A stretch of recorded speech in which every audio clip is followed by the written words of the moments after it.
Saludos, camaradas. ¿Qué tal estáis? Espero que vaya todo bien, que vaya todo perfectamente. Bueno, seguimos con las entrevistas y tal y como dije en el vídeo de Nuevo Rumbo del canal, 2022 está cargado de entrevistas muy interesantes con personas pero que muy interesantes también. Y en esta entrevista he contactado con José Antonio Ejido, profesor de la Universidad del País Vasco en Política y Sociología, doctor en Sociología por la Universidad de Provence. También es autor de varios libros tan importantes como El pájaro en la jaula, Siria es el centro del mundo o el libro que vamos a hablar hoy, que es Manos fuera, del camarada Gramsci. Que, por cierto, invito a la gente a que compre los libros del profesor Ejido y dejaremos los enlaces en la descripción del vídeo por si alguno está interesado y quiere comprar los libros. No sé si me he dejado algo en el tintero, alguna información. Si te cedo la palabra para que te presentes tú mejor. Gracias. Yo me licencié en la Universidad del País Vasco, que parece la Universidad de Maryland, ¿no? Así es una universidad en euskera, pero pro gringa. Y a mí yo creo que no me quieren ver ni en pintura. Yo me licencié el año 96, pero me fui a doctorarme en una universidad curiosamente controlada por las ideas marxistas o influenciada, que era la Universidad, la Facultad de Letras de la Universidad de Aix-en-Provence, la Universidad de Provenza. Es decir, que el Partido Comunista de Francia ha sido una fuerza capaz de influenciar el medio universitario, mientras, bueno, en las Españas y las Euskadis, bueno, es un remedo pro-gringo con el viejo academicismo franquista y me gustaría mucho dar clases allí, pero vamos a ser realistas. Di clases en China y di clases en Venezuela, en varias universidades, una de China y varias y centros de posgrado, pero en la Venezuela bolivariana, donde mi mensaje, mi mercancía es un poco mejor recibida, ¿no? Eso, gracias, yo te agradezco mucho la invitación. Un saludo muy grande para ti. Tu canal y tu página de Facebook son excelentes y hacen una necesidad enorme y conmueve y estimula mucho ver la generación de relevo, que sois vosotros, levantando las banderas del socialismo científico, que está más vigente que nunca, aunque en el mundo imperialista nadie se da por enterado. Pero bueno, no importa. Pa'lante.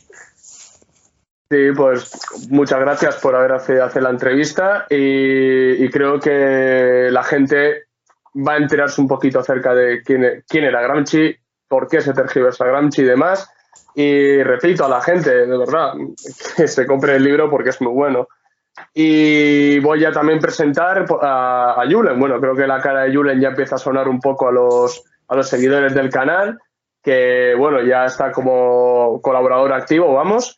Y bueno, preséntate un poco, ya que es tu primera entrevista, Julen, también, preséntate un poco a la gente y eso.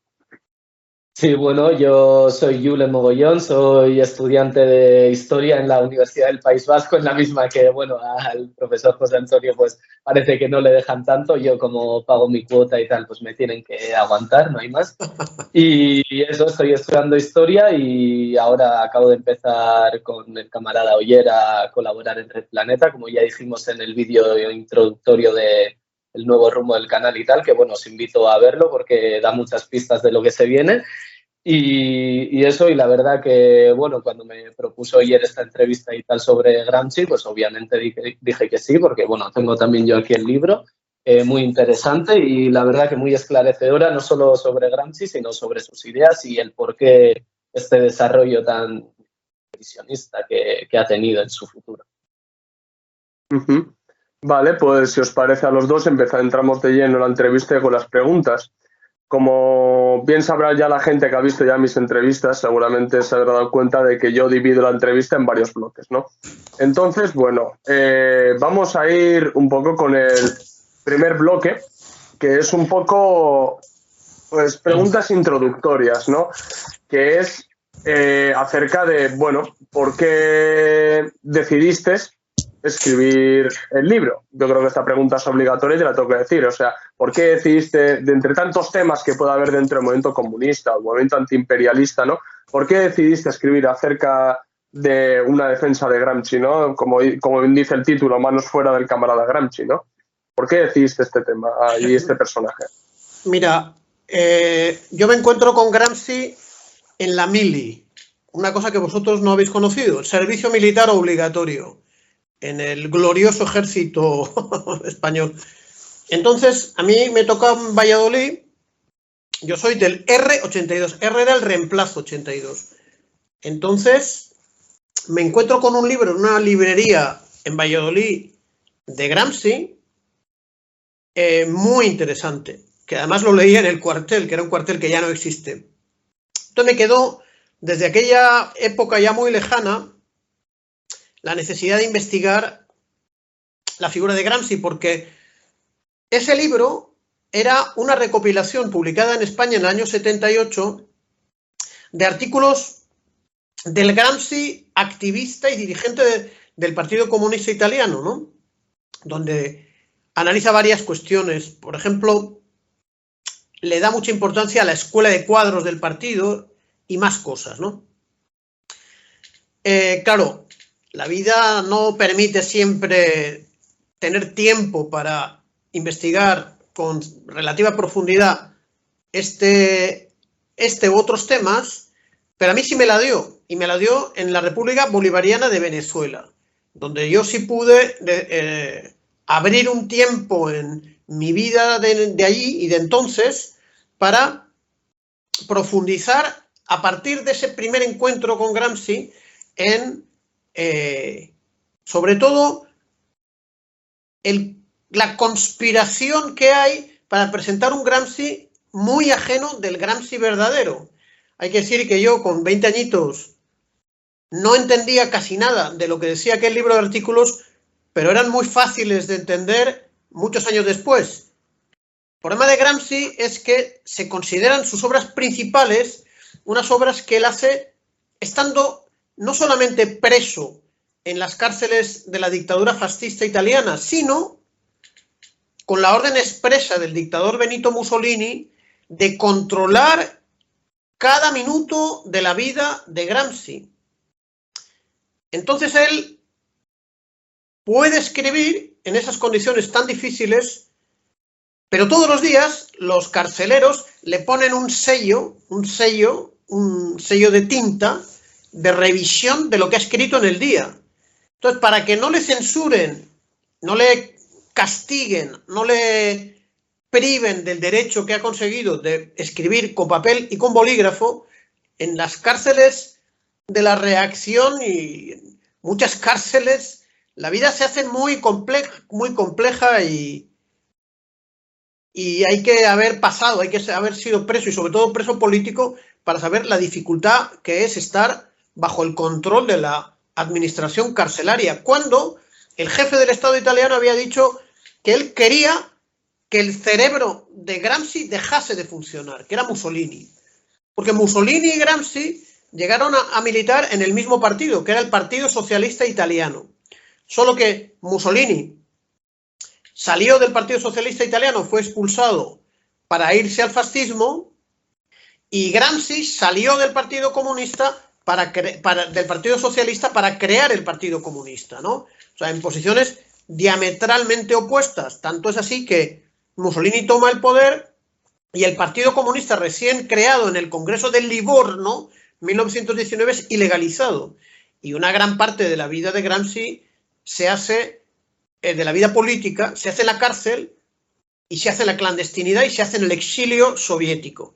Entonces, tuve el tiempo de contrastar lo que de Gramsci se ha dicho, lo que Gramsci ha escrito y una parte, porque se puede profundizar mucho más, pero yo lo que quería era desenmascarar o combatir a aquellos que plantean que Gramsci lo que es un socialdemócrata, un renegado del marxismo, que lo que plantea es la integración en el capitalismo y las vías exclusivamente culturales, un intelectual de la cultura. Tomando, además, como referencia, unos textos que son difíciles de descifrar, no porque Gramsci escribe para que no lo entienda nadie, sino que Gramsci escribe para escapar de la dictadura de Benito Mussolini, una dictadura asesina que reprimió al movimiento obrero italiano, reprimió al comunismo, a las fuerzas democráticas, que intervino en la Segunda Guerra Mundial aliado a Hitler, cometió todo tipo de crímenes y pagó con su vida esos crímenes, ¿no? Bueno, entonces escribe, Gramsci de los cuadernos de la cárcel tiene que ser descodificados, porque, por ejemplo, cuando él habla de Maquiavelo, él está hablando del Partido Comunista, pero no puede poner Partido Comunista, porque va a la celda de castigo, o le quitan los bolígrafos o los lápices con los que escribe, o no puede comer. Vaya, la posibilidad de un régimen penitenciario de castigar a un interno, a un preso, son enormes. Entonces, tocaba un poco poner en contexto la vida de Gramsci, hablar de sus aportes y presentar a Gramsci como lo que es el hijo de Lenin, el principal hijo italiano de Lenin, y yo diría que es el principal hijo de Stalin también, porque Gramsci es formado, él pasa poco tiempo por las aulas universitarias italianas, él se integra en el movimiento de los consejos obreros del norte de Italia, donde se ha producido una industrialización. Él está en Milán, si no recuerdo mal, o en Turín, creo que en Turín, y entonces él se integra en la dirección del movimiento de los consejos que protagoniza una revolución, una verdadera insurrección armada masiva de la clase obrera, como en el año 1916 y 17, o 15, 16 y un año antes de la Revolución Rusa, ¿no?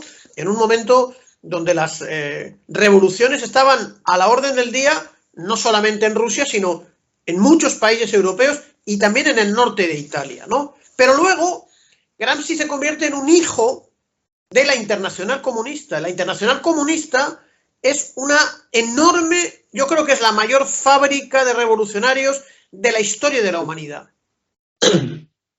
Creada por la Revolución Rusa, por el partido bolchevique, tiene una función fundamental para crear partidos comunistas en todo el mundo, desgajando el ala revolucionaria de la socialdemocracia que al comienzo de la Primera Guerra Mundial ha traicionado con el compromiso de nunca colaborar con la guerra imperialista y de convertir la guerra imperialista, como dice Lenin, en una guerra revolucionaria.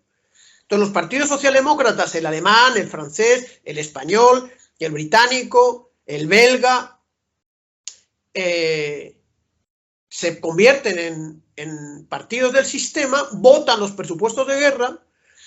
En ese momento triunfa la Revolución Rusa y una decisión internacional fundamental es crear la Internacional para formar partidos comunistas y crear los cuadros que dirijan los partidos comunistas que van a empujar en las metrópolis capitalistas imperialistas la revolución obrera y campesina, y en los países sometidos a dominio colonial por esas potencias la revolución de liberación nacional.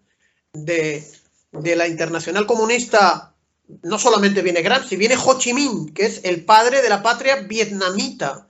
Viene, por ejemplo,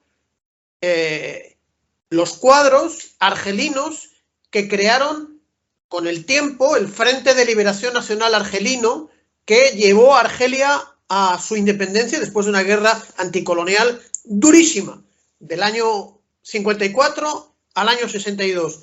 Y cuadros que luego hicieron la revolución en China, fíjate, hicieron la revolución en muchos países, ¿no? Y en América Latina crearon partidos comunistas importantes que han tenido una enorme relevancia, ¿no? Entonces, Gramsci se forma en la Internacional y es un partidario de la política de la Internacional de bolchevizar los partidos comunistas, porque los recién nacidos partidos comunistas están totalmente impregnados de los prejuicios de los partidos electoralistas y reformistas socialdemócratas, ¿no?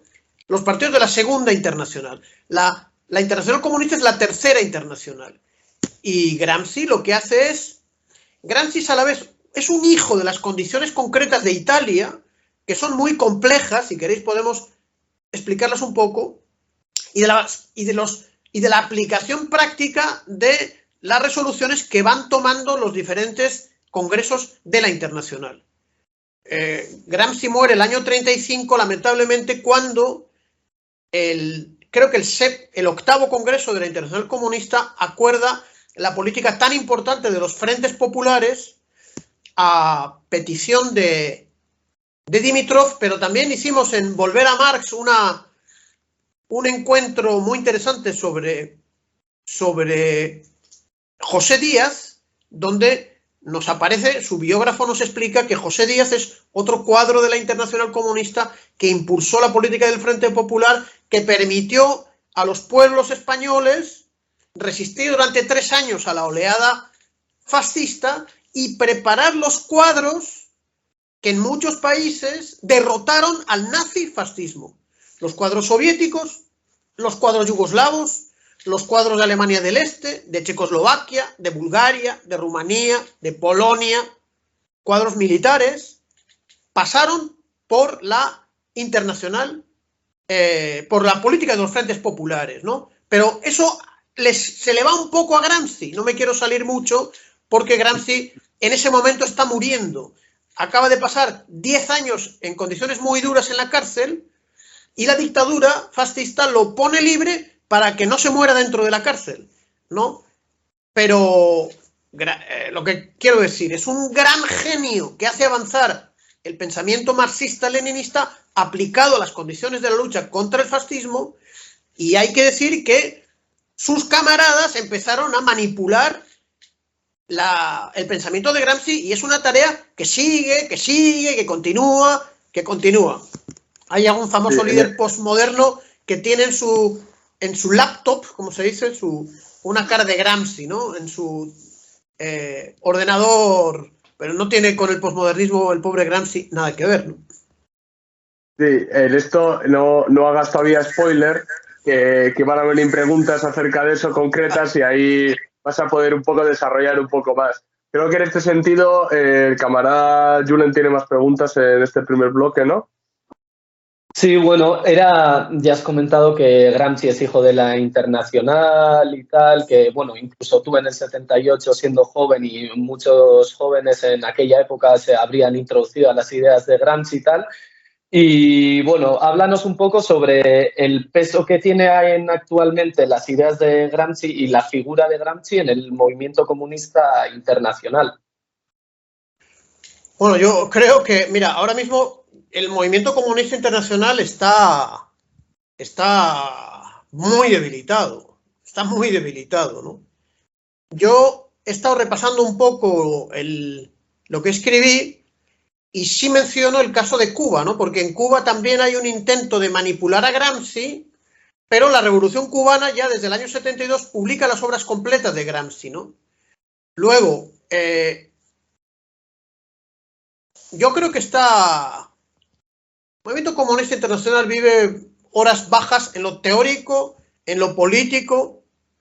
Las organizaciones comunistas italianas, que son como 4, que en total representan un 2 o un 3% electoral, mientras que el viejo Partido Comunista llegó a representar un 20% electoral. Están lejos de la influencia que tuvo el Partido Comunista eurocomunista de Togliatti y de Berlinguer, sobre todo Berlinguer. Pero reivindican fuertemente a Gramsci, ¿no? Estamos en una actividad de análisis de la economía política con Luciano Bassapolo, que es un camarada dirigente de uno de los 4 partidos comunistas, que se llama la Rete dei Comunisti, y es un gran defensor de Gramsci, pero es normal, porque Gramsci tiene elementos universales, pero es sobre todo un dirigente que aplica a las condiciones de Italia el pensamiento universal del marxismo-leninismo, ¿no? Yo creo que se sigue manipulando a Gramsci bastante y se sigue desconociendo muchísimo a Gramsci. Pero es verdad que las condiciones de democracias burguesas reaccionarias, él da muchas pistas, da pistas también para preparar las alianzas políticas para la toma del poder político, y es un hombre que no sirve para la China, no sirve para América Latina, no sirve para contextos anticoloniales, ¿no? Pero sí sirve para donde estamos nosotros, la metrópoli del imperialismo, ¿no? O sea, que es muy útil. Gramsci, en realidad, empuja el desarrollo de la ciencia, del socialismo científico, y nos toca seguir empujando, aprendiendo de los elementos válidos de Gramsci y seguir empujando los descubrimientos. Yo en el libro hablo de algunos o los puntos fuertes de su teoría, que no suelen ser los que va diciendo la socialdemocracia o los reformistas de la tarea puramente cultural. No. Gramsci quiere tomar el poder político, pero él está escribiendo en las condiciones de derrotado, porque está preso frente al fascismo. Entonces él habla de la política de posiciones, pero comienzo el libro explicando que ha estado más de moda en la derecha reaccionaria francesa, por ejemplo, que el movimiento comunista internacional. O sea, que toca decir manos fuera, quiten las sucias manos de Gramsci, porque Gramsci es un hijo de la Internacional, es un hijo de la revolución socialista y de la lucha por la construcción del socialismo. Entonces, al hilo de esto un poco, ¿tú crees que los marxistas-leninistas actuales deberíamos tener más en cuenta a Gramsci, tanto la figura como sus ideas? Yo creo que Gramsci no tiene la altura de clásico, ¿no? Los clásicos llegaron a un nivel de abstracción por donde el tiempo pasa poco, porque se mantiene en su naturaleza profunda aquellas leyes que ellos descubrieron. Entonces Gramsci no está tan alto, ¿no? Pero Gramsci sí ha hecho una serie de descubrimientos. Hay que estudiar a Gramsci y Gramsci hace lo que dijo Engels del socialismo. Tómenlo como una ciencia y trátenlo como una ciencia, el socialismo científico, ¿no? Pero además hecho no desde las aulas universitarias del sistema burgués, sino desde la militancia como dirigente de un partido comunista, en su momento, además, clandestino, perseguido, represaliado, ¿no? Pero que hizo tan bien las cosas Gramsci que su partido fue capaz de derrotar al fascismo de su país con las armas en la mano, fue capaz de dar un apoyo fundamental a las brigadas internacionales. Ahora he tratado de hacer como una ampliación un poco del libro que tenéis en la mano, y no menciono el aporte de los comunistas y de los antifascistas italianos a la Guerra Nacional Revolucionaria Española. Es decir, Gramsci creó un partido poderoso que lamentablemente desde Palmiro Togliatti se fue debilitando, se fue integrando en el sistema, se fue desgramscizando, si se puede decir así, ¿no? Si se puede hablar en esos términos, ¿no? Gramsci está de plena actualidad, de plena actualidad. Hay que estudiarlo. Yo creo que, bueno, en este sentido vamos a pasar ahora ya a hablar, has mencionado muchas cosas acerca del libro, pero ahora sí vamos a entrar de lleno con las preguntas acerca del libro, ¿no? Y has repetido más de una ocasión en estos 20 y pico minutos que llevamos de entrevista que Gramsci era el hijo de Lenin en Italia, es decir, uno de los mejores representantes de los bolcheviques en Italia y el elegido de la Comintern en Italia. Entonces, en este sentido, hay una cosa, yo por ejemplo, no sé si se ve el cartel que tiene encima Mogo, no se ve. Bueno, sí, el cartel ese, ponemos a Gramsci, por ejemplo, entre Lenin, sí, mira, ahí está, entre Lenin, Engels, Gramsci, James Connolly, Stalin, Marx y Rosa Luxemburgo, como un poco nuestros referentes del canal, ¿no? Y nosotros reivindicamos a Gramsci, defendemos a Gramsci. Lo que nunca he entendido es, primeramente, calificar a Gramsci como revisionista, porque primeramente es que no le dio tiempo a ser revisionista a Gramsci. Eso es lo primero que tiene que tener en cuenta la gente, ¿no? O sea, ni siquiera le dio tiempo a ser revisionista a Gramsci. Y la gente que hoy, dentro de un sector bastante concreto, el marxismo-leninismo además, califican a Gramsci de revisionista. Entonces, yo te quiero hacer la siguiente pregunta. ¿Por qué crees que los marxistas-leninistas más dogmáticos, digámoslo así, califican a Gramsci como a un revisionista? Mira, yo creo que primero porque no lo conocen, ¿no?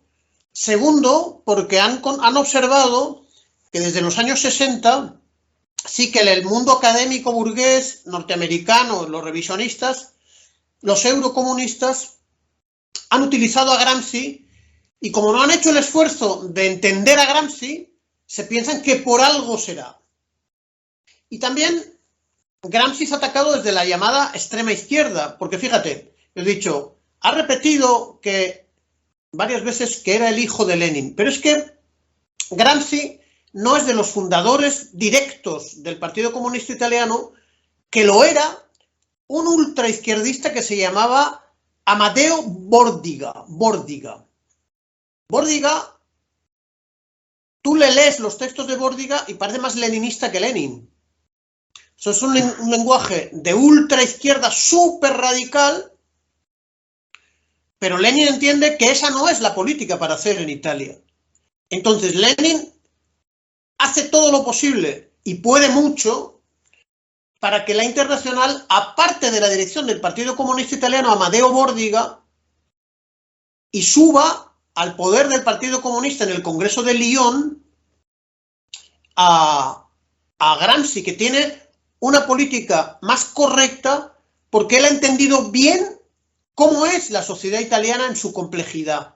Mientras que Amadeo Bordiga se ha quedado en el vocabulario ultraizquierdista. Entonces, también recibe ataques de la ultraizquierda. Luego, los trotskistas detestan a Gramsci, porque Gramsci es partidario de que se mantuviese la unidad dentro del buró político y el comité central del Partido Comunista Bolchevique y de la Internacional, pide que se mantenga la unidad entre el grupo, los diversos grupos que se van creando, pero una vez que estalla a la muerte de Lenin el cisma entre Zinoviev, Kamenev, Trotsky, Bukharin, Stalin, se pone totalmente en contra de Trotsky, ¿no? Y los trotskistas le tienen bastante rencor a Gramsci, ¿no?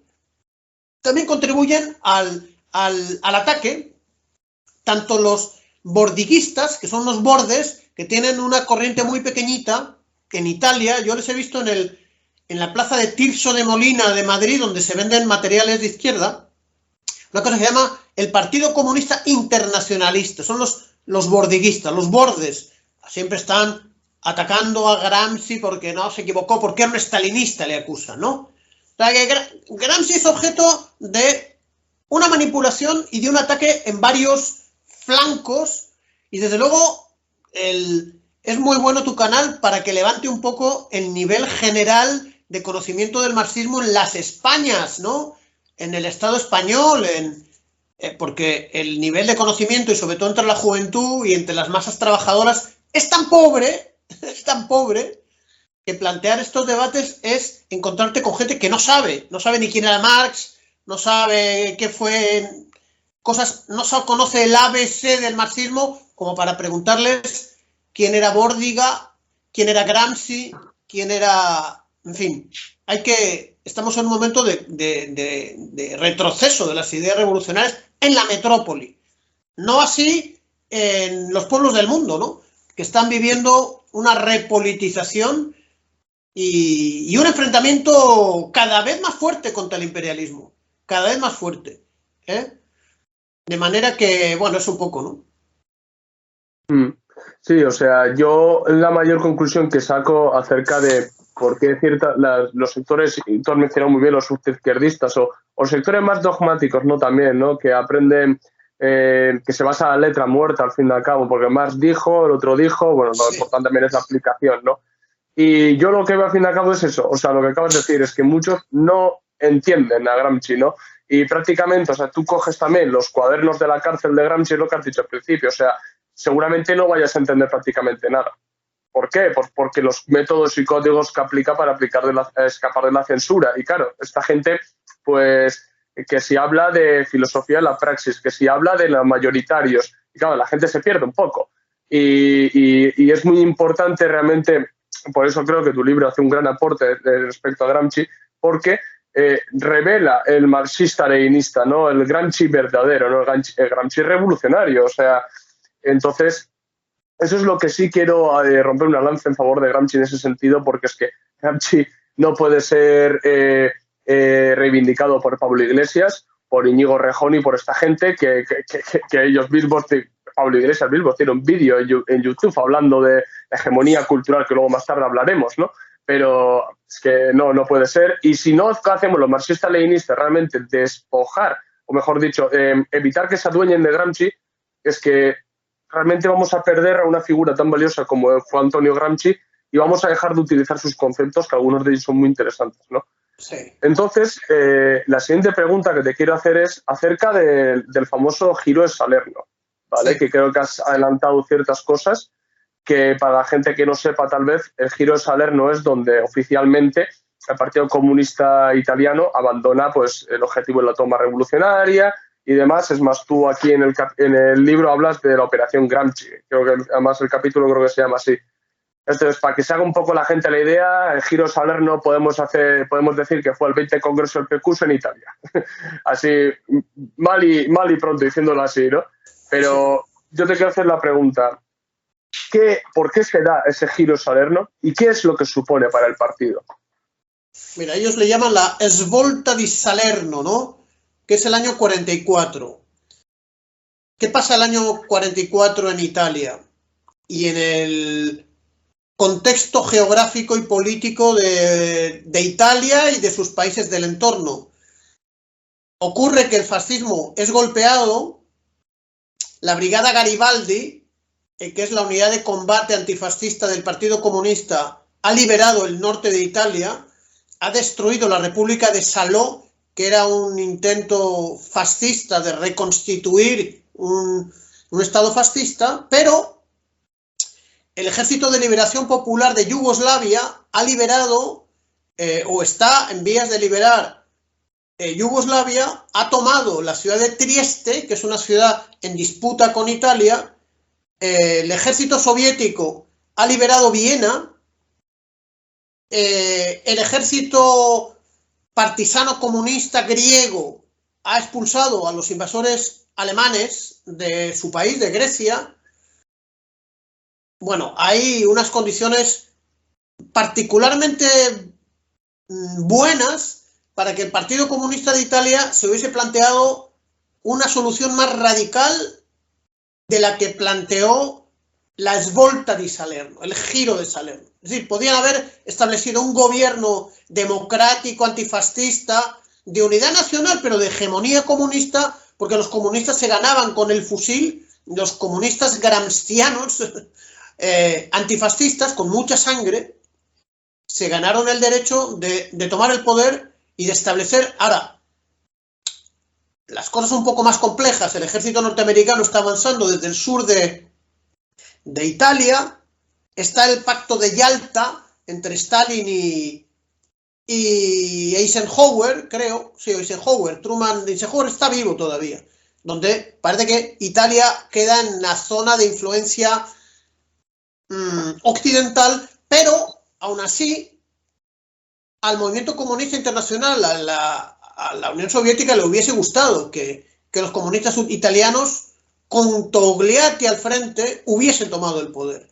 Tanto es así que cuando, ¿sabes? El año, creo que 43, los camaradas soviéticos decían disolver la Internacional Comunista. Sí, diré que siempre me ha parecido una decisión no acertada, porque trataba de frenar el anticomunismo de los capitalistas occidentales, no lo frenó, y el movimiento comunista internacional quedó huérfano de una referencia de autoridad moral y política para evitar luego desgracias que vinieron, como el eurocomunismo, por ejemplo, ¿no? Pero bueno, no vamos a entrar ahí.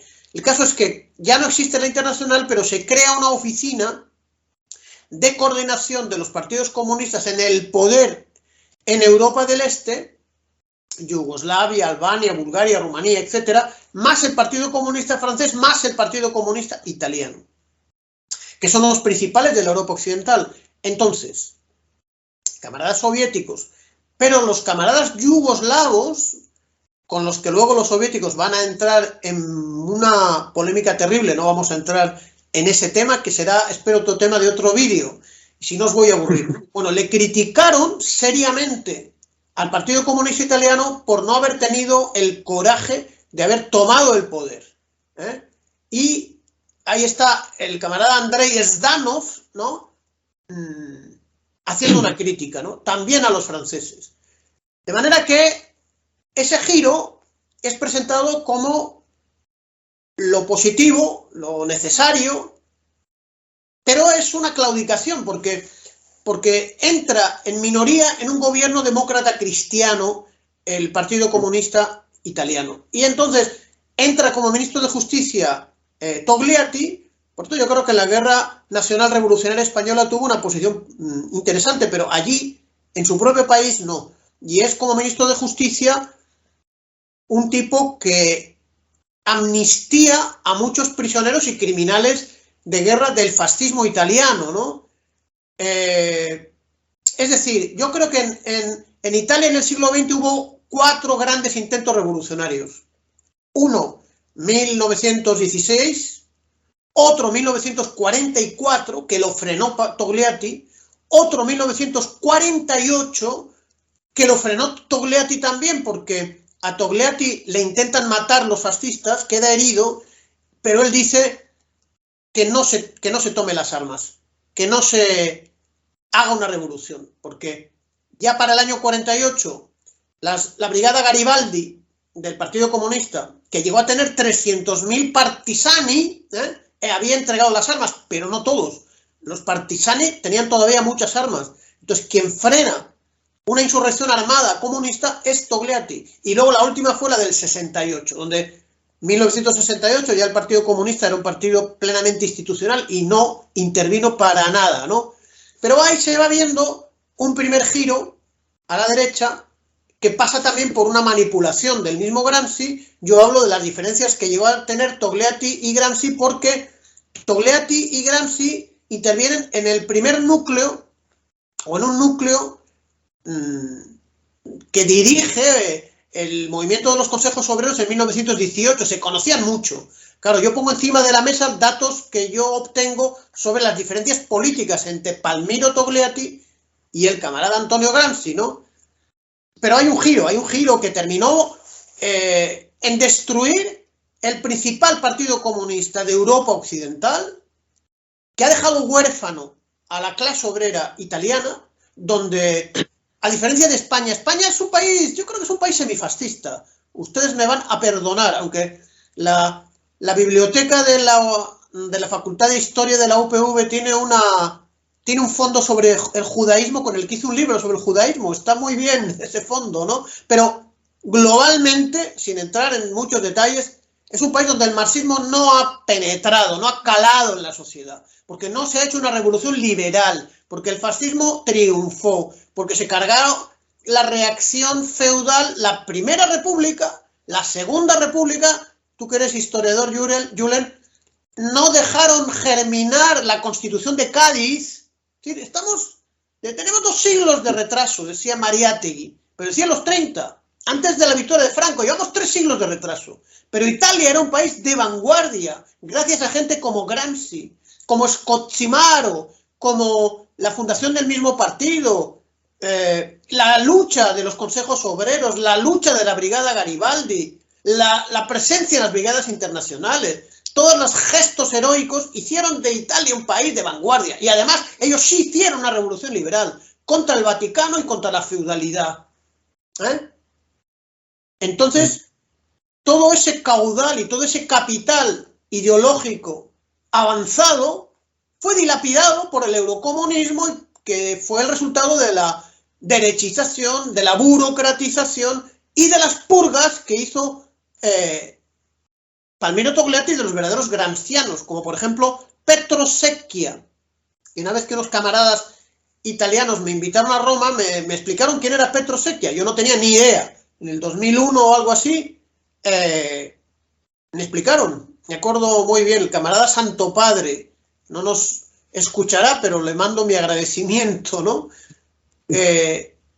Fueron depurados, gran secretario de organización de un enorme partido comunista. O sea, y ese desastre culmina en 1990 con el suicidio del Partido Comunista Italiano.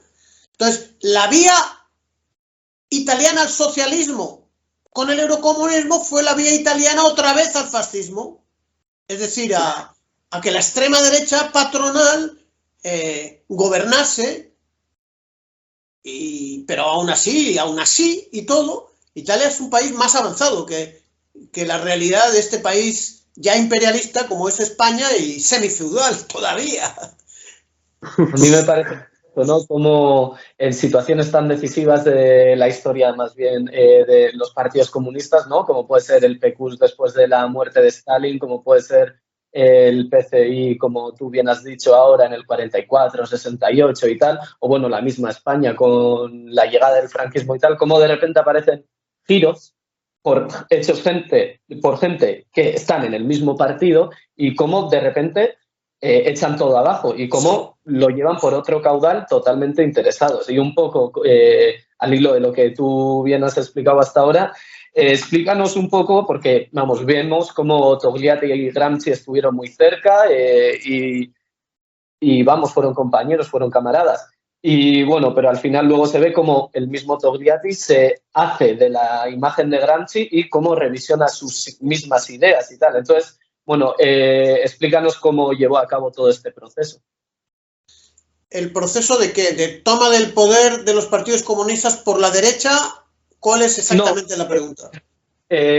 Cómo Togliatti se hace con las ideas de Gramsci, se adueña de la figura de Gramsci y cómo la revisiona. Hombre, mira, Gramsci es detenido, yo creo que en 1925, ¿no? Pero Togliatti está en Moscú. Es decir, aquellos cuadros fundamentales que están organizando la resistencia contra el fascismo terminan por ser detenidos. Togliatti es un hombre muy importante de la Internacional y como Gramsci está preso, pues el líder importante es él. De hecho, la Internacional Comunista lo delega a la Guerra Nacional Revolucionaria Española como su delegado para apoyar al Partido Comunista de España, a la Segunda República, al Ejército Popular de la República y supervisar las brigadas internacionales. Tiene un libro muy bueno sobre la Guerra Española, donde dice además que los vascos cumplen una función más positiva, creo que dice que los laboristas británicos, porque los laboristas británicos han apoyado la no intervención, es decir, la no solidaridad con la República Española, mientras que los nacionalistas vascos, de derechas, el Partido Nacionalista Vasco, ha tomado las armas contra Franco, ¿no? Recuerdo de aquella frase. Es un hombre muy importante, Togliatti. Tenía que haber sido Gramsci, pero Gramsci está preso, condiciones muy duras, y está apartado. No lo fusilan, no lo matan, pero lo dejan fuera del... Claro, allí acordaros una cosa que os he comentado. La preocupación que tenía la Internacional Comunista de bolchevizar los partidos comunistas. ¿Qué significaba eso? Una lucha ideológica y organizativa para depurar a los nuevos partidos comunistas de las influencias revisionistas socialdemócratas. Y ahí se ve que incluso un cuadro muy avezado y experimentado en la lucha obrera y en la lucha antifascista, en la creación del partido, etcétera, terminó por iniciar un camino reformista, aunque todavía Togliatti mantiene unas posiciones revolucionarias en algunos aspectos importantes también. Es decir, es un proceso paulatino, ¿no? Pero en España le pasa algo más grave todavía, porque en la Guerra Nacional Revolucionaria mueren cuadros fundamentales del Partido Comunista de España. Yo hice la biografía de uno de ellos, Jesús Larrañaga Churruca, que fue miembro del Partido Comunista de Euskadi, número 2 en la candidatura del Frente Popular 1936, que encabezó uno que fue un maestro que yo conocí, Miguel de Amilibi Machimbarrena, que era el área de izquierdas, incluso prosoviética del PSOE. En el PSOE hubo un ala prosoviética. Miguel de Amilibia y Machimbarrena, que encima, el año 82 fue nombrado miembro honorario de la Mesa Nacional de Herri Batasuna. Bien, pero no me voy a enredar mucho. El caso es que el Partido Comunista de España pierde cuadros fundamentales, muere el cuadro más importante de todos en la Unión Soviética, que es Pepe Díaz, José Díaz, y el control ideológico lo va a terminar teniendo un trotskista. Es decir, un tipo que viene a la Juventud Socialista Unificada desde la juventud del Partido Socialista, del PSOE, de ala trotskista, que es Santiago Carrillo Solares. Es decir, hacía falta una internacional para que bolchevizase continuamente los cuadros, los gramscizace, no sé cómo hacer de eso un verbo, ¿no? El del apellido de Gramsci, ¿no? Porque Gramsci es una referencia de un dirigente que nunca claudicó. No se quedó en la ultraizquierda dogmática, siempre tuvo el cerebro funcionando para hacer avanzar soluciones para la revolución socialista, ¿no? Entonces, claro, al caer la Unión Soviética, las cosas además se han vuelto mucho más complicadas. La Unión Soviética sí ejercía un rol de apoyo a los partidos comunistas de línea revolucionaria y el movimiento comunista no se ha recuperado, los partidos que están en la oposición, de la caída de la Unión Soviética, ¿no? Y China, el socialismo chino ha triunfado, pero el Partido Comunista Chino no está para crear partidos comunistas, ¿no? Lo cual casi es bueno, porque cuando lo hizo fue un desastre, porque creó partidos maoístas que hicieron desastres, con perdón. Solo conozco un partido maoísta que haya tenido un cierto éxito, que es el Partido del Trabajo de Bélgica, y quizás el Partido Comunista del Brasil, y quizás el Partido Comunista de Filipinas, pero la gran mayoría de las escisiones maoístas y ultramaoístas fomentadas por la banda de los cuatro han sido un desastre. Es decir, han ido de la socialdemocracia a una ultraizquierda callejón sin salida. Es decir, hay que pensar que el comunismo tiene 200 años o 150, que el capitalismo tiene, yo creo que tiene 1000 años, y hay numerosas ocasiones y mucha necesidad para que se maduren, se asimilen los errores y se vayan forjando cuadros de la revolución y del socialismo en el siglo XXI, ¿no?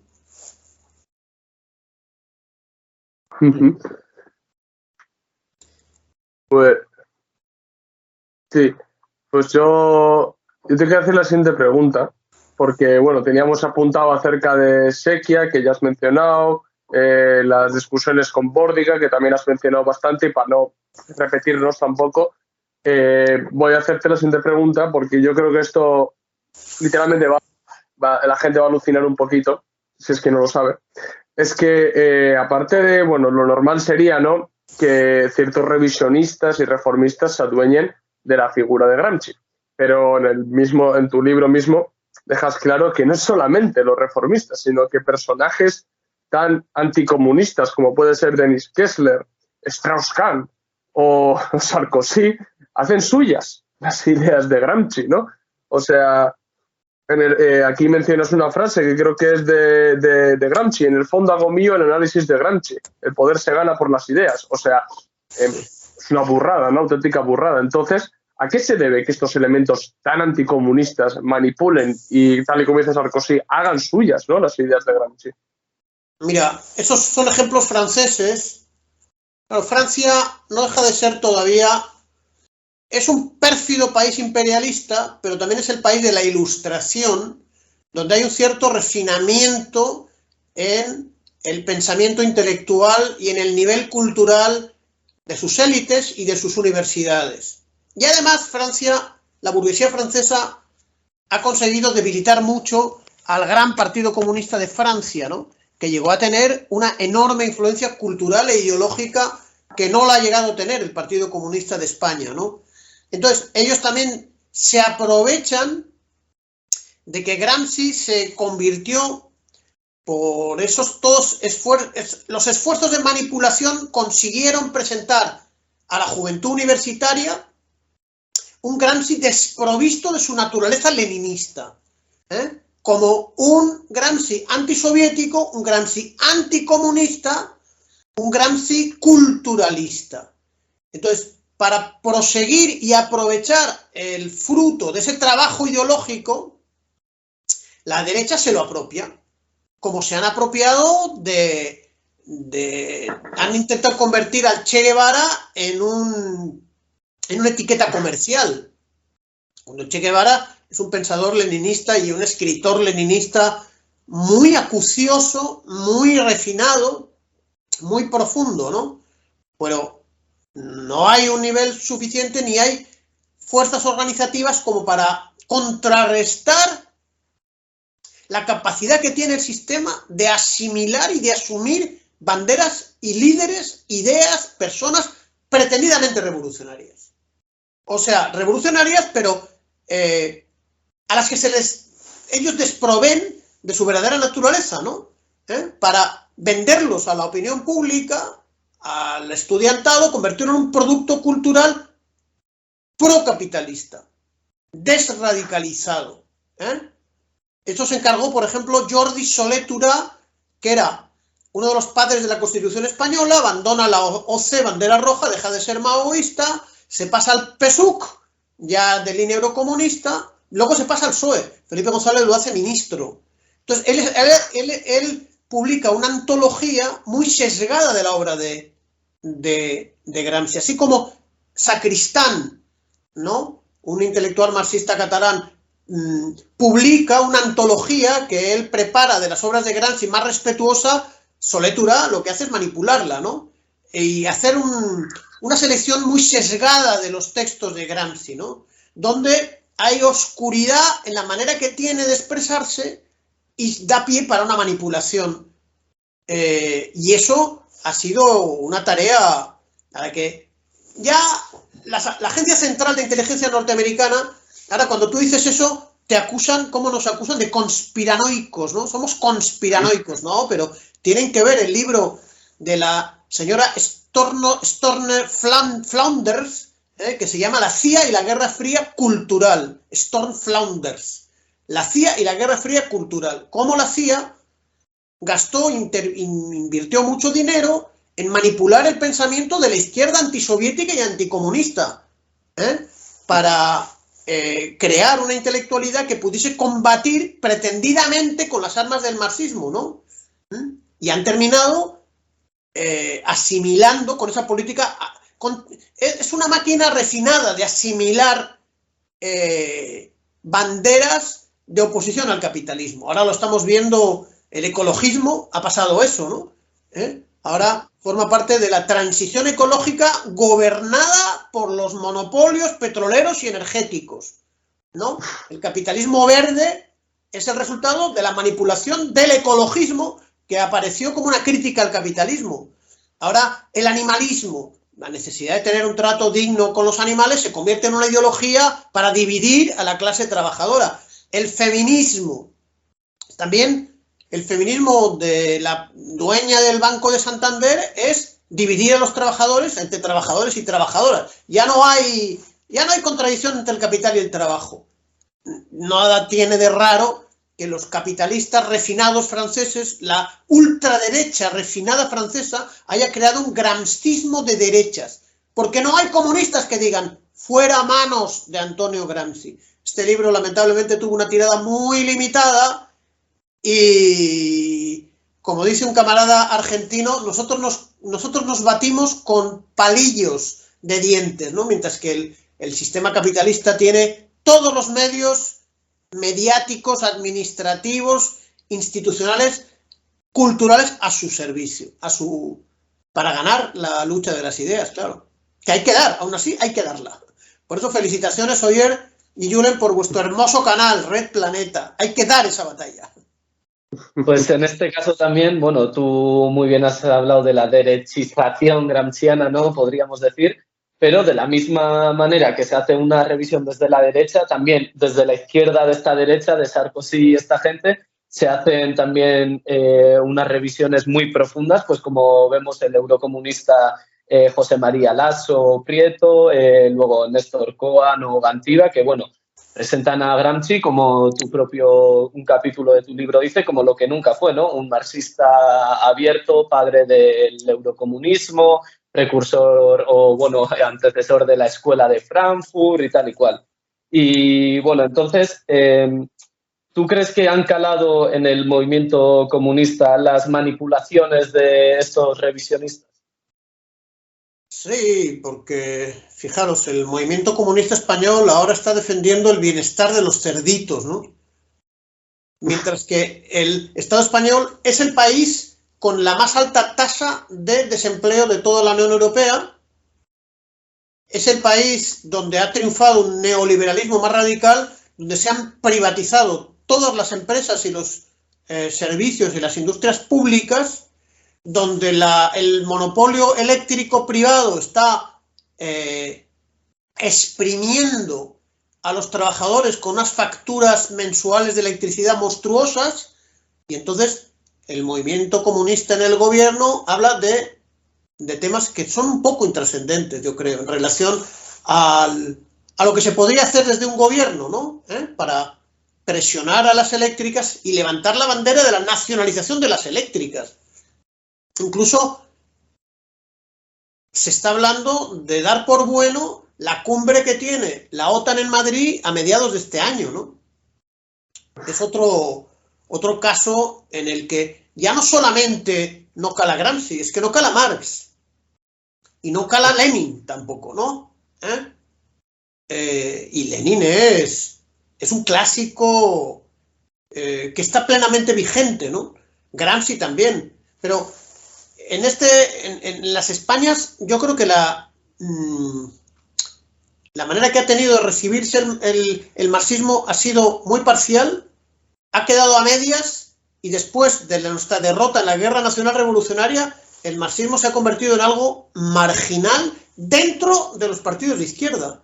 Yo leía una nota de un profesor o de un colaborador de la Fundación de Investigaciones Marxistas, donde decía que en España hubo como 300 ediciones de las obras de Federico Engels hasta 1939. Después alguna edición en la época de Franco, pero ahora prácticamente Federico Engels es un desconocido. Es decir, yo digo, hemos creado la Asociación Cultural Volver a Marx, pero deberíamos decir ir a Marx, porque nunca se vuelve de donde no se estuvo. No sé si me explico, ¿no? Sí. La Universidad del País Vasco, yo soy licenciado en la Universidad del País Vasco. Es una universidad, su facultad de Periodismo y Ciencias Sociales no es positivista, es ultra reaccionaria. Sobre todo cuando pude comparar con la universidad en la que me doctoré, Universidad de Provenza. Pero Provenza, Francia no es un país revolucionario. Pero las luchas del movimiento obrero han permitido que el marxismo esté en la agenda política, académica del país. Aquí no. Entonces, ¿cómo vamos a pedir que esté Gramsci si no está Marx? Sí, sí, además, y un poco... hay una derechización tremenda, ¿no? Porque la derecha ve comunistas por todos los sitios y comunistas no hay. Hace 30 años la propia derecha era mucho más moderada de lo que es hoy. Hoy vemos una derecha convertida en extrema derecha con un discurso anticomunista duro, prometiendo una dictadura, crear una dictadura anticomunista. Pero nadie se le enfrenta. Nadie se da cuenta de que en Grecia el grupo Amanecer Dorado ha sido disuelto por la movilización de masas y la polémica judicial contra los abusos de Amanecer Dorado. Grecia, no, pero no la Grecia de Parménides, la Grecia de hace un par de años, ¿no? En pleno confinamiento derrotaron a Amanecer Dorado. ¿Dónde está la lucha antifascista? Lleva Pablo Hasél, dentro de poco va a hacer un año en prisión, por decir lo que ahora hasta la fiscalía dice respecto a su majestad. Entonces, el panorama está difícil. Y luego Gramsci, en otros lugares, Gramsci fue reivindicado en la Unión Soviética, fue reivindicado en Cuba, fue reivindicado en Italia. Eso sí que te puedo decir, ¿no? Yo creo que hay una situación interesante en el Partido Comunista Francés porque los aires liquidadores han sido derrotados y hay una recuperación del, como digo, lo que fue un gran partido comunista, pero llevan 3 secretarios generales desde Robert Hue, se llama así, Robert Hue, tratando de destruir el partido. O sea, la función de los 3 secretarios sucesivos era destruir el partido. Y ahora parece que hay una línea que ha ganado el último congreso. No se sabe nada, aunque Francia está aquí cerquita. Y no sé, no estoy muy optimista con lo que me pregunta. Y bueno, tú ya has dejado bastante claro, ¿no?, cuál es el ejemplo de los comunistas de hoy en día, que sería, por ejemplo, el ministro Garzón, ¿no?, que defiende a los cerdos y tal. Y bueno, pero también hablas de la figura de Stalin, ¿no?, tanto para Gramsci como, vamos, en general. Y entonces, háblanos un poco de por qué dices que Gramsci nunca fue opuesto a Stalin. ¿Por qué dices eso? ¿En qué te basas? Hombre, mira,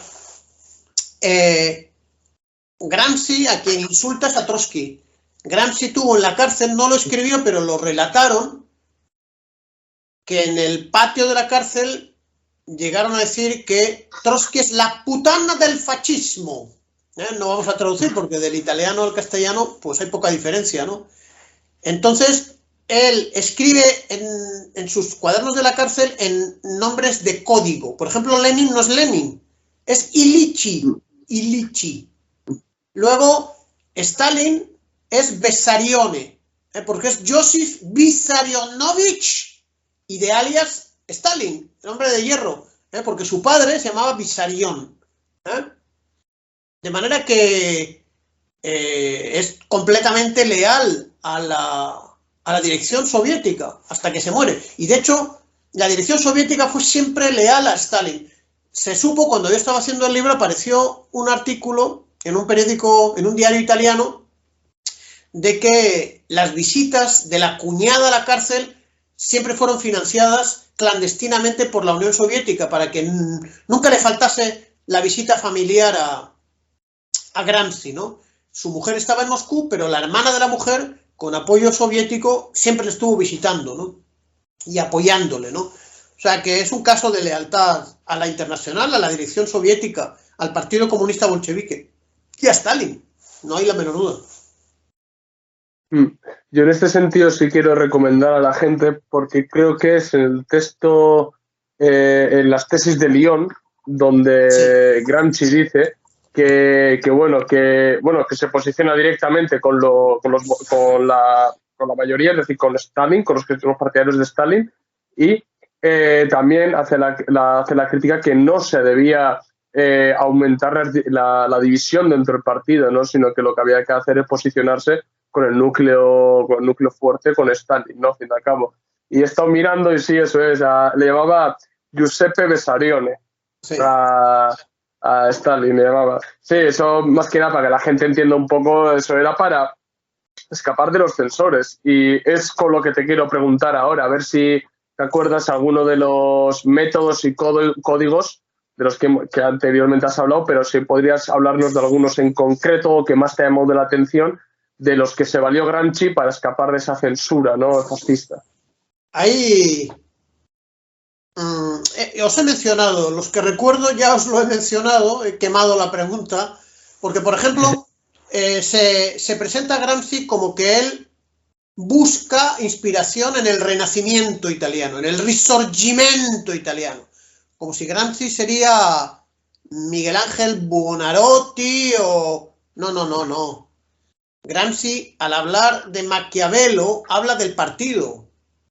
Es decir, la clave para que él se refiera al partido es el príncipe de Maquiavelo. El príncipe es el partido. Pero si uno no sabe esas claves, yo pongo una lista allí de claves, ahora no me acuerdo de todas, ¿no? Y seguramente lo utiliza más. Eso estoy buscando yo. Sí. Si uno no entiende esas claves, piensa que Gramsci abandonó el comunismo y se puso a estudiar la cultura del Renacimiento italiano. Pues no. Gramsci es un hijo de la Internacional, que aplica y que ha asimilado muy profundamente el socialismo científico, ¿no? Luego están los nombres de los máximos dirigentes. A Trotsky también le menciona. Le llama... Tiene un nombre, León, me parece, o algo así, no me acuerdo. Sí, ahí está en el libro, ¿no? Sí, no doy con él. Es decir, que para ir a los cuadernos de la cárcel hay que utilizar un descodificador, porque si no, viene un reformista que dice, mira, este está hablando de cultura, no está hablando de lucha política, pero es que está preso. Está preso, y está preso con una extrema vigilancia y una extrema presión del régimen fascista que lo tenía preso. Y además enferma. Hay unas cartas muy dramáticas sobre los dolores que él siente en la cárcel, ¿no? No puedo más, estoy a punto de morir, me va a estallar la cabeza. Luego, algunos médicos ya han descrito las enfermedades múltiples que tenía Gramsci. Sufrió mucho y le hicieron sufrir mucho. Tuvo un encarcelamiento y un fallecimiento muy difícil y muy doloroso, ¿no? Yo me acuerdo, por ejemplo, en la universidad también he solido hacer algunos trabajos sobre movimientos posteriores y, por ejemplo, había uno, el movimiento subalterno de la India y tal, y bueno, la misma palabra, veías de dónde venía el origen, porque ellos se consideraban marxistas, y venía de la palabra subalterno que utilizaba Gramsci por no utilizar la palabra proletariado. Y ellos lo tomaban a pie de la letra, como subalterno. ¿Ves? Quiere definir el término proletariado. Y es como, pues no, igual tú no tienes a Mussolini por detrás, ¿sabes? Entonces, eso por eso, es para nosotros muy importante. A Gramsci es interesante lo que dices. Hay que leer el Gramsci cuando él escribe en libertad a cuando él escribe preso. Ahí hay dos Gramscis diferentes. El real pensamiento de Gramsci está en libertad. Por eso las que menciono, las tesis de Lyon, es probablemente la obra más importante de Gramsci, donde él, y la cuestión del mezzogiorno, de la cuestión del mediodía, donde él va describiendo el sur de la sociedad italiana, que es una sociedad campesina, agrícola, semifeudal y atrasada, en contraposición con el norte industrial y desarrollado, ¿no? Entonces, sobre esos análisis se fundamenta la metodología de un comunista, que es: hay que conocer la sociedad sobre la que se aplica el programa del partido.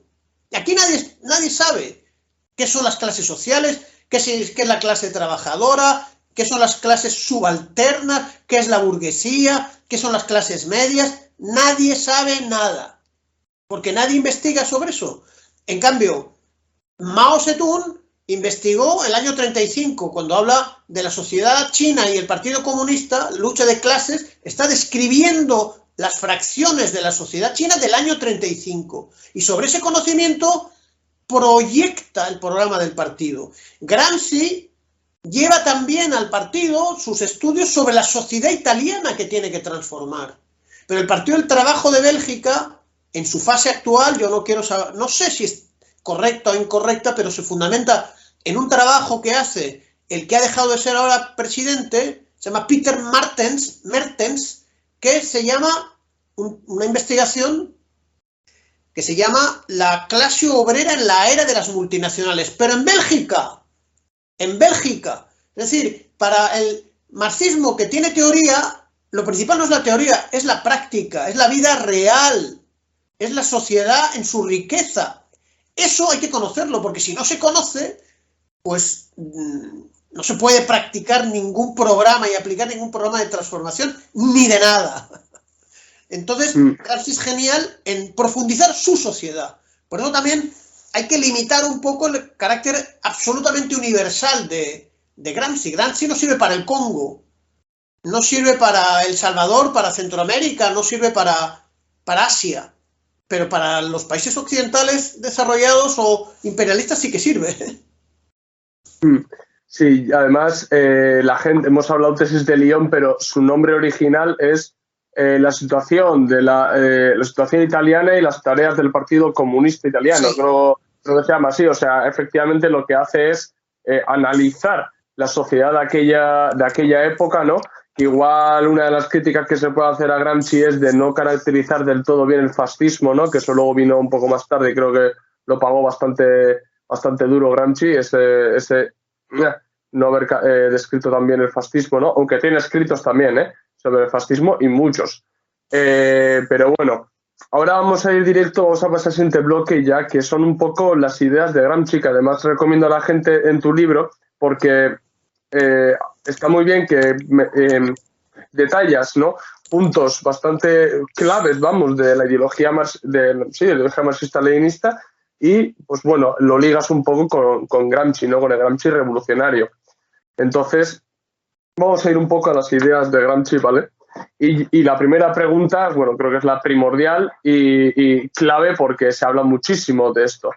Es que, bueno, actualmente creo que ya te habrás dado cuenta de que dentro del mundo liberal anticomunista y más estos últimos elementos que han aparecido, que son los libertarios, ¿no? El mundo libertario, si te sonarán Javier Milei, Agustín Laje, bueno, en España tenemos a Juan Ramón Rayo, bueno, todos estos personajes que son muy anticomunistas y súper defensores de la libertad, aunque ya sabemos qué es lo que hablan cuando hablan de libertad, ¿no? Esta gente, ¿no? Pero bueno, ellos argumentan de que existe un marxismo cultural, ¿vale? Un marxismo cultural de que como si hubiera comunistas y marxistas peligrosos actualmente intentando tomar el poder cultural y de ahí allanar el camino hacia la revolución, ¿no? Un poco basándose además en la idea de la hegemonía cultural de Gramsci. Entonces, bueno, yo la pregunta que te quiero hacer es, ¿en qué se basa realmente la hegemonía cultural de Gramsci? Mira, yo, digamos, impugno un poco la idea de que eso es un aporte original de Gramsci, ¿no? Porque lo que hago es retomar algunas resoluciones de la Internacional Comunista, algún texto, si no recuerdo mal, creo que de Zinoviev o de Kamenev, hablando antes que Gramsci de la hegemonía, ¿no? Ahí lo que se plantea es la necesidad de que las ideas revolucionarias alcancen hegemonía antes de tomar el poder, lo cual es prácticamente imposible porque Marx explica, y tiene razón, no porque lo diga Marx, sino porque es que tiene razón, que las ideas dominantes son las de la clase dominante. Como la clase dominante, por ejemplo, en España, es una alta burguesía enemiga ya no del marxismo, sino del liberalismo, como si estaríamos en 1800 o una cosa así. Por eso, toda la extrema derecha que estamos viendo cultural, está buscando destruir algunos avances democráticos, más modernizadores, para imponer un pensamiento nacional católico cavernario, financiado por el gran capital, que tiene, ¿cuántos diputados tiene Vox? Tiene 35 diputados, me parece, o más. Más o menos. Sí, por ahí tiene, sí. Varios millones de votos, ¿no? De manera que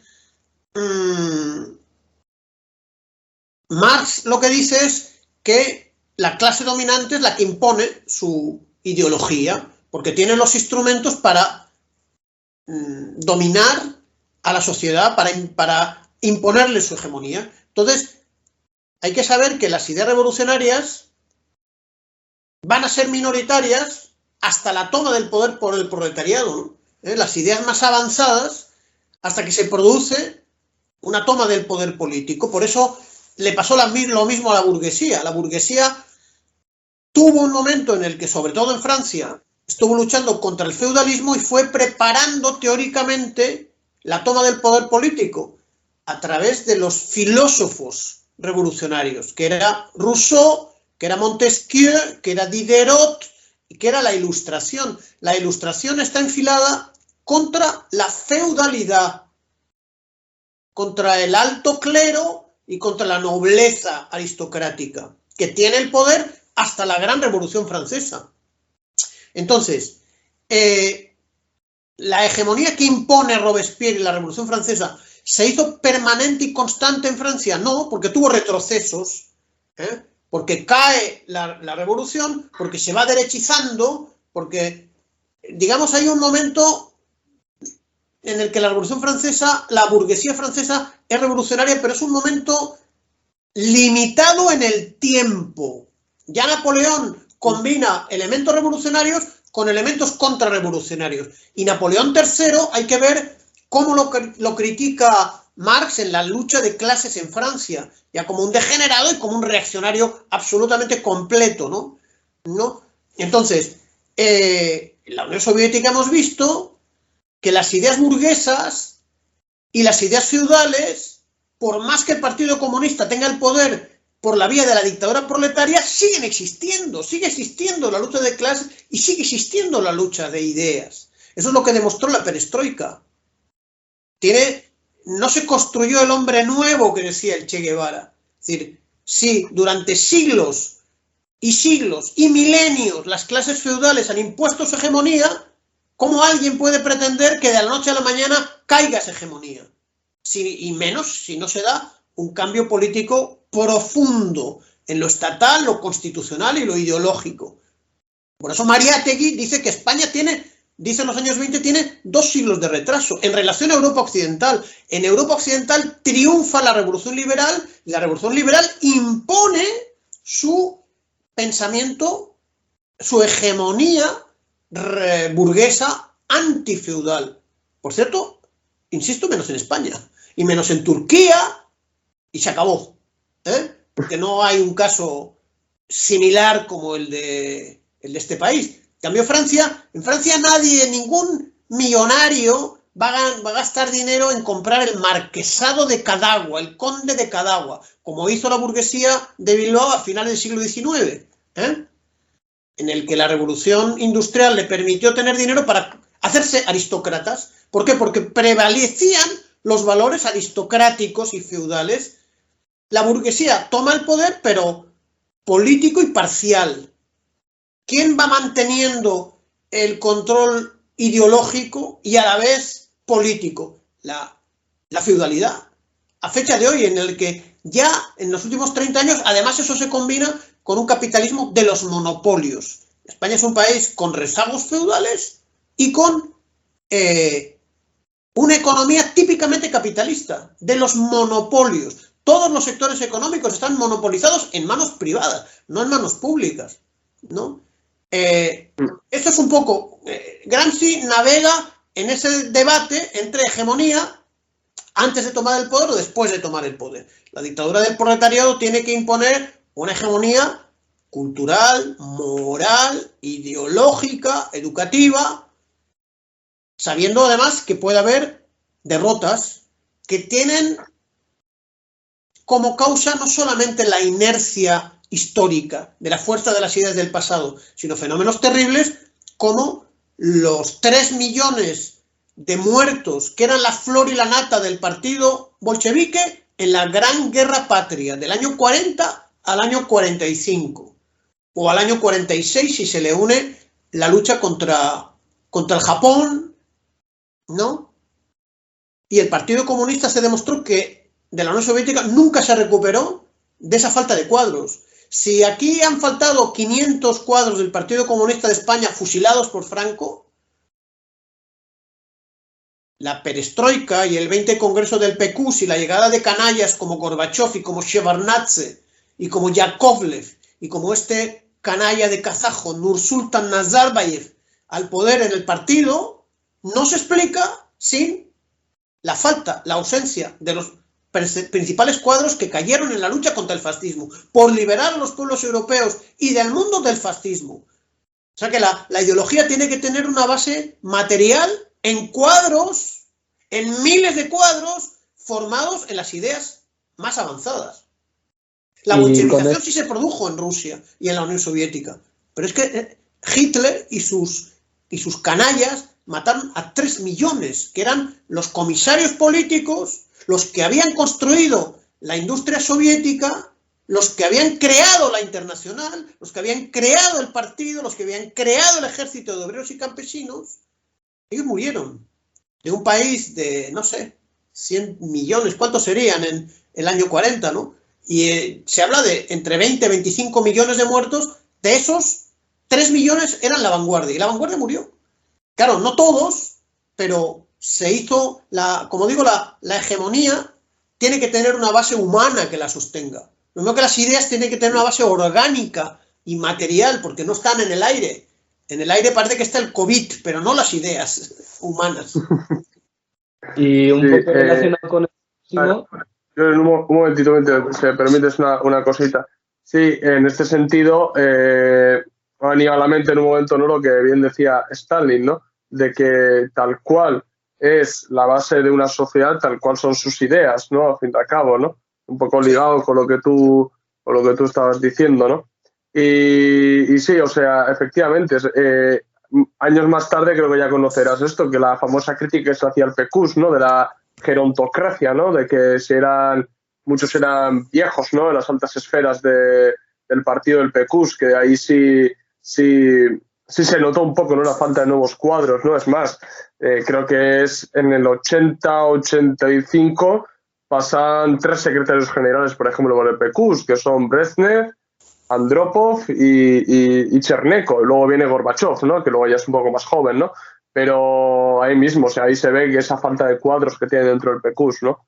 No sé más, quería hacer esa puntualización. Sí, pero los cuadros jóvenes son los que destruyeron el socialismo, ¿eh? Sí, efectivamente.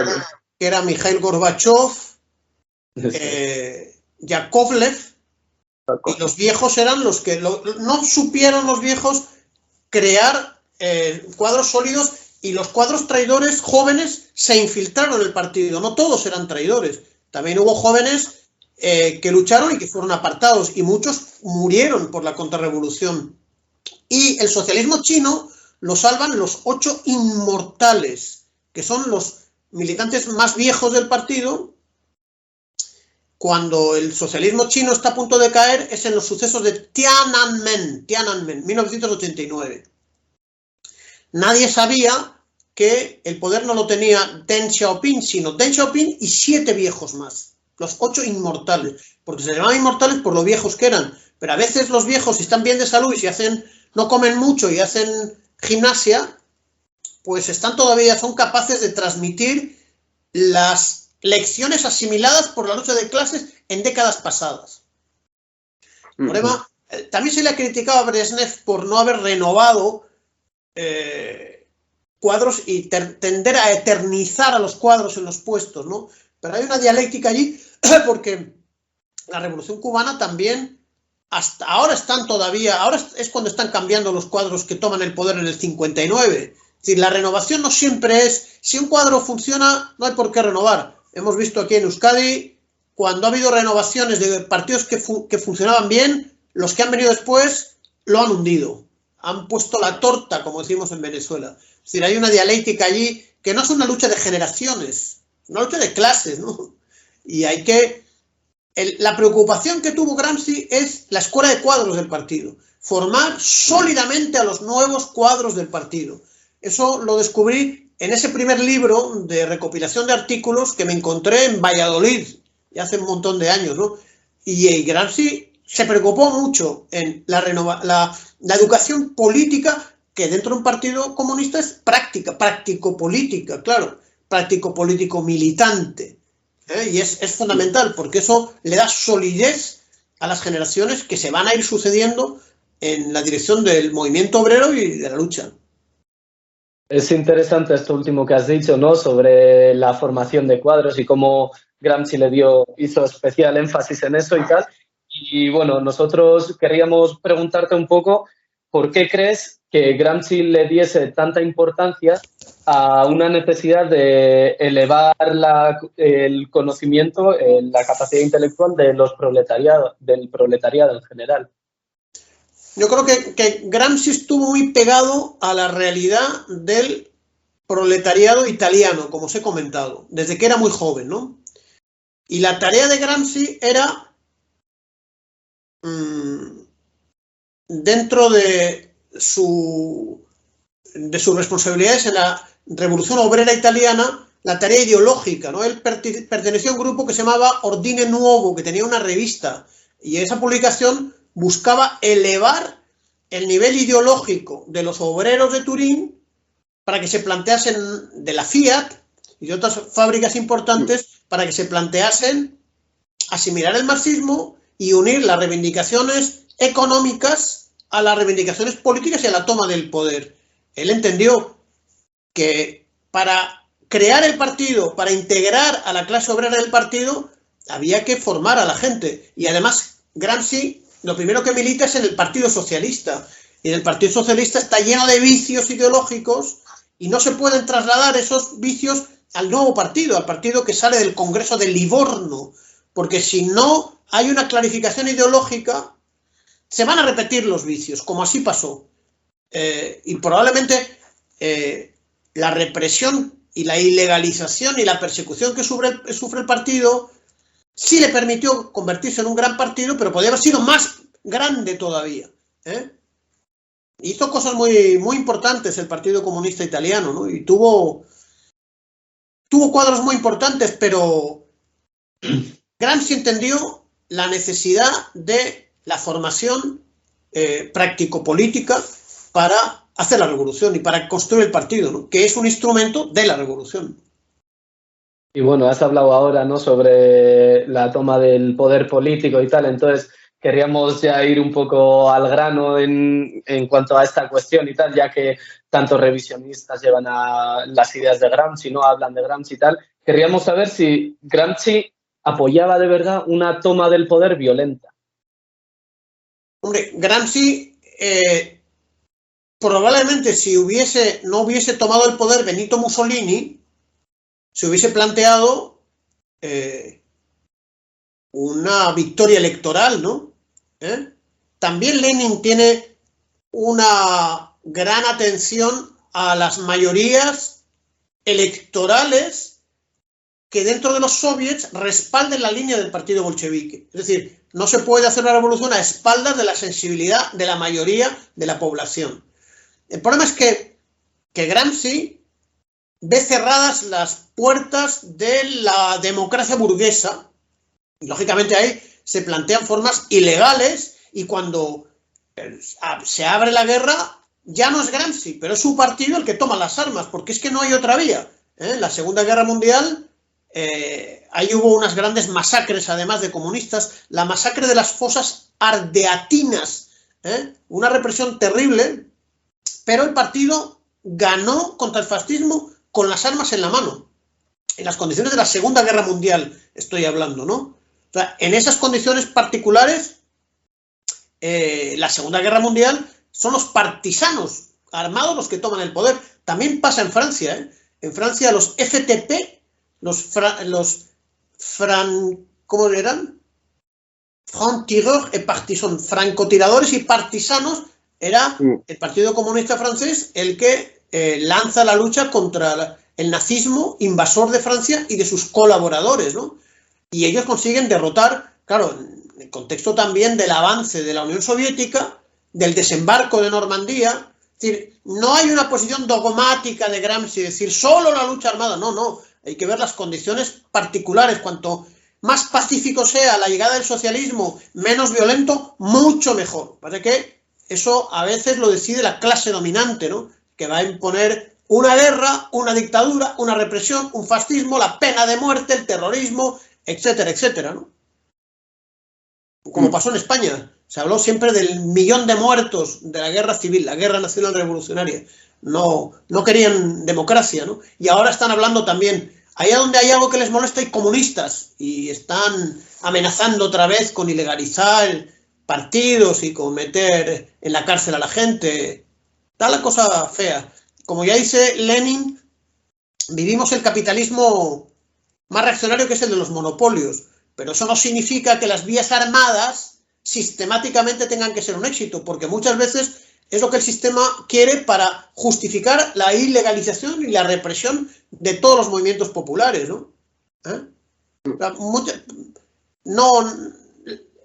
Gramsci no es ningún dogmático, ¿no? Gramsci está siguiendo lo que dice Lenin. Hay que hacer el análisis concreto de cada situación concreta, ¿no?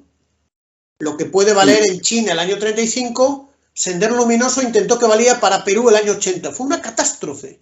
Hubo 30.000 muertos, una catástrofe completa. Pero eso no es una posición marxista ni leninista. Lenin, insisto, dice el análisis concreto de cada situación concreta. Y si las masas están atrofiadas ideológicamente, habrá que educarlas políticamente antes de hacer cosas, ¿no? Digo yo.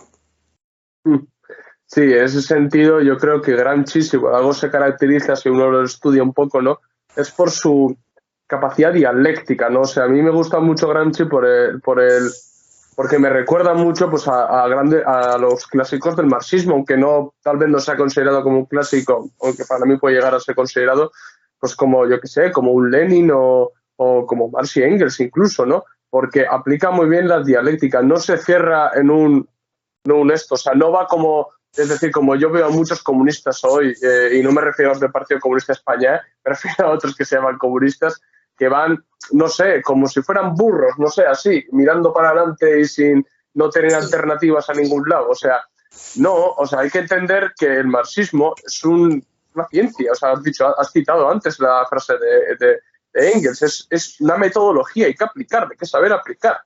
Esto es, negar que hoy en día, por ejemplo, el parlamentarismo democrático burgués puede llegar a tener, bueno, puede dejar de tener una cierta actividad comunista para concienciar a las masas, porque las masas siguen viendo, ¿no? Un poco, siguen viendo, o sea, siguen la política directamente, la política del Parlamento, ¿no? Negar eso, o que un partido comunista se niegue a utilizar tal altavoz, pues no sé, a mí sinceramente me parece una cagada. Pero la misma cagada me parece también basarse únicamente en la labor clandestina, ¿no? Es decir, todo el rato de labor clandestina, has mencionado muy bien el Sendero Luminoso, por ejemplo, ¿no? O sea, no, realmente hay que ser dialéctico, y la dialéctica nos enseña que existe unidad de contrarios, que una cosa se puede aplicar con la otra, ¿no? Entonces, a mí por eso mismo me gusta Gramsci, porque demuestra ser muy dialéctico y demuestra para nada ser dogmático y hacer análisis concretos, situación concreta en cada momento. Y en el momento que ya venía la Segunda Guerra Mundial y demás, pues efectivamente la toma de poder por parte de los comunistas, del proletariado, era una cosa importante, aunque luego vemos lo que hace Togliatti y demás, ¿no? Con los intentos clave que hubo. Entonces, yo te quiero hacer otra pregunta que has dejado caer bastante a lo largo de la entrevista, y es que mencionas que Gramsci no es válido para los países del tercer mundo, países en vías de desarrollo, ¿vale? Y sí puede ser para países de Occidente o para una revolución los países de Europa. ¿Por qué dices esto? Bueno, porque la verdad es que Gramsci menciona y habla del imperialismo, ¿no? En los términos de Lenin. Pero para un partido comunista de un país colonizado y sometido directamente al dominio imperialista, la mención del imperialismo no es algo parcial o lateral o que hay que considerar, es el centro de la actividad política y de la lucha ideológica, de la lucha incluso guerrillera, armada, etc. Pero para Gramsci no, porque Italia ya es un partido imperialista. Entonces, en esos casos la Internacional lo que solía hacer era, dentro de las 21 condiciones de ingreso, está el que la exigencia, la orden, la obligación y el deber de que el partido tiene que apoyar a las colonias del tercer mundo para que se liberen de su propio país. Y eso lo hizo cabalmente el Partido Comunista de Francia. He dicho, el Frente de Liberación Nacional nace de la Estrella Norteafricana, que es una creación de la Internacional Comunista, l'Étoile Nord-Africaine. El Ho Chi Minh se forma en Francia, no se forma en Moscú. Y Ho Chi Minh crea el Partido Comunista de Vietnam, donde dice: nada hay más importante que la independencia y la libertad. ¿Con respecto a quién? Al imperialismo. Entonces, quien desarrolla el estudio de la realidad colonial y del imperialismo en la Internacional Comunista es Ho Chi Minh. Es el comunista indio Manavendra Roy, que luego dejó de ser comunista, pero en aquel momento era muy importante porque la Unión India era una colonia del British Empire, del Imperio Británico. Luego, los comunistas latinoamericanos se ven confrontados a la realidad del neocolonialismo y a ser patio trasero del imperialismo. Para ellos, el estudio de la obra de Lenin sobre el imperialismo y de las condiciones concretas en las que se aplica el imperialismo no es algo lateral, es la vida misma, es la razón de las desgracias de sus pueblos, es el eje central del programa político que tuvo el Partido Comunista de China cuando dice, en 1935, China es un país semicolonial y semifeudal. País semicolonial, Italia del año 35 es un país semicolonial y semifeudal, no. Italia está invadiendo Etiopía y Abisinia, como se llamaba. Luego invade Albania, luego invade Grecia, no sé qué más sitios de África, invade Libia. Hay una película que hizo Gaddafi, El León del Desierto, sobre la lucha del pueblo libio contra los fascistas italianos. ¿Me explico? Entonces, volvemos a lo que dice el Lenin, el análisis concreto de la situación concreta. Gramsci es un marxista en el corazón imperialista y fascista del mundo desarrollado, del mundo imperialista, que es desarrollado porque ha sigue saqueando a fecha del 2021, 22, 23 a los pueblos del mundo. Entonces, como Gramsci es italiano de los años 20, 30, Gramsci está planteando la revolución en Italia. Si Gramsci hubiese nacido en el siglo XIX, se hubiese planteado la revolución liberal contra el papado, que es la feudalidad, que está en Nápoles, en el sur de Italia, pero ya la revolución liberal que crea Italia ya se dio. Entonces, el programa de la revolución italiana es otro, que es el programa del socialismo. ¿Me explico? Entonces, para Mao Zedong, estudiar el imperialismo es fundamental. Para el Che Guevara, estudiar el imperialismo y denunciarlo, como lo hizo en sus libros, en las Naciones Unidas, en sus artículos y con las armas en la mano, es fundamental. Por eso el Che Guevara se va a donde se va, al Congo, para ayudar a los lumumbistas y a Kabila, que luego llegó a ser presidente de la República Democrática del Congo. O sea, hay que entender que los pueblos del tercer mundo, ahora se llama el sur, combaten directamente contra el imperialismo. Y la Internacional lo tiene claro desde el comienzo. Las tesis coloniales hay que volverlas a leer, escritas por Lenin, por Ho Chi Minh, etcétera, ¿no? Pero España, ¿qué tenía que hacer? Combatir, y lo que hizo Pepe Díaz, exigir la descolonización del norte de Marruecos, que era un protectorado español incluso de la República Española.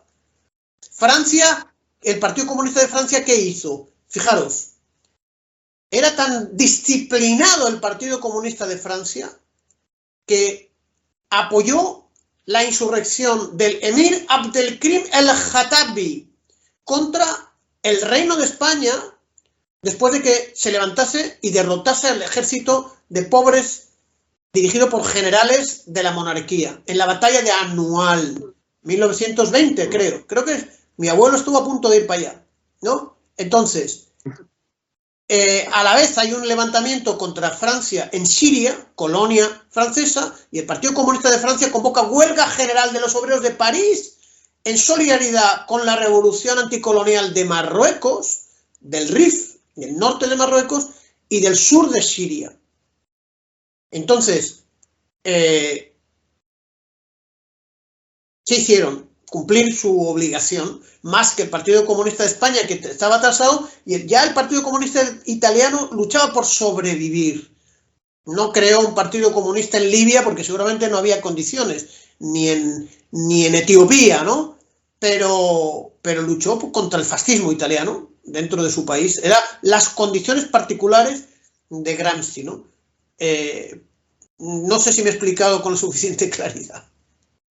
Sí, yo creo que sí. Yo creo que además creo que ya hemos llegado ya al final de la entrevista, pero yo creo, haciendo un pequeño repasito, ¿vale?, de lo que hemos hablado, o sea, esto va un poco dirigido a la gente que está viendo el vídeo, o sea, a la entrevista, es que, a ver, Gramsci, hoy en día, por los sectores, tanto dentro del comunismo, los sectores más dogmáticos, que tachan a Gramsci de revisionista, es que realmente lo tachan de revisionista porque es que no lo han entendido muy bien, ni siquiera como ha dicho bien el profesor Ejido, no han descodificado los libros del propio Gramsci, ¿vale? Y es muy importante leer al Gramsci en libertad, las tesis de Lyon, es muy importante los artículos que escribe en el Ordine Nuevo, por ejemplo, también es muy importante porque ahí se ve realmente la esencia revolucionaria del propio Gramsci, ¿vale? Y también, o sea, ver siempre, a mí sí me ha llamado la atención, ¿no? Cuando te atacan tanto desde la derecha como desde la izquierda, como desde la propia comunismo más dogmático, ¿no? Es como algo, no sé, si no te saben clasificar, no sé, es que no están acertando muy bien en tu caracterización, ¿no? Y eso le pasa a Gramsci, y yo creo que debe ser una figura que hay que reivindicarla, la verdad. Entonces, no sé, Julen, ¿tú si quieres decir algo para concluir o...? No, yo la verdad que, bueno, muchas gracias, José Antonio, por permitirnos, por darnos esta entrevista. La verdad que es muy interesante. No es tampoco, cuando te empiezas a informar del marxismo-leninismo y tal, Gramsci no es la primera imagen que te viene, pero la verdad que por el uso de la dialéctica que hizo, que es lo que hay que hacer y es por lo que es tan difícil el socialismo científico, es impresionante. Y bueno, yo creo que tú en el libro lo dejas muy bien, y además, pues incluso una persona que no tenga tanto tiempo para leerlo y aunque sea le quiera echar un vistazo, al final del libro tienes como, digamos, unos esquemas hechos de los capítulos que da, que me parece muy buena idea, de hecho, así que felicidades y recomendamos la lectura totalmente, tanto ya del libro este como de todos los escritos de Gramsci. Sí, de acuerdo, completamente de acuerdo, sí. Hay que estudiar a Gramsci desde el respeto a lo que él fue, porque es muy interesante, ¿no? Él empuja la ciencia del marxismo en el estudio de la superestructura, que luego siguió Althusser. Hay que estudiar la cultura como un instrumento de dominación de la burguesía, también como un instrumento de emancipación, la construcción del partido. Hay que asumir el ejemplo de un hombre que en medio de tantos sacrificios y sufrimientos nunca renegó de su deber revolucionario. Eso es uno de los aportes muy grandes que tiene Gramsci, ¿no? Porque no fue un intelectual de gabinete, es que estaba preso 10 años hasta morir en una sucia celda del fascismo italiano. Y eso hay que recordarlo. No era un intelectual de gabinete como son los señores profesores de universidad, con sus becas, sus post no sé qué y sus carreras profesionales. Él sufrió y por eso se ha convertido en una referencia que está viva y que estará más viva en el siglo XXI en la medida en que las masas vayan tomando conciencia en el contexto de la crisis general del capitalismo. Pues vamos a dejarlo aquí. Un auténtico placer tenerte en el canal. Espero que más adelante podamos hablar de algún otro tema, geopolítica, algún otro personaje, la realidad de España, no sé. Ya iremos hablando porque creo que tienes por donde tirarte bastante y creo que va a ser muy interesante. A los espectadores, os recomiendo muchísimo el libro del profesor Ejido, Manos fuera del camarada Gramsci. También me pareció muy interesante el libro del pájaro en la jaula, muy, muy interesante. Y bueno, Siria es el centro del mundo, que no sé si sabes, Ejido, pero tengo una entrevista a Firas en el canal, te lo recomiendo que lo veas porque te va a gustar. Seguro, sí. Firas es un gran patriota sirio. Se ha hecho muy bien en entrevistarlo. Y un gran amigo. Sí, por eso te lo he dicho. Pues nada, vamos a dejarlo aquí. Muchísimas gracias de verdad de tenerte en el canal y espero que otra vez también podamos hacer otra entrevista. Estoy a vuestra disposición. Yo soy quien os da las gracias. Pues a ti y nada, y a la gente espero que le haya gustado el vídeo, que nos sigan en las redes sociales y también se suscriban al canal para apoyar el canal y nada, saludos camaradas. Vale, un saludo.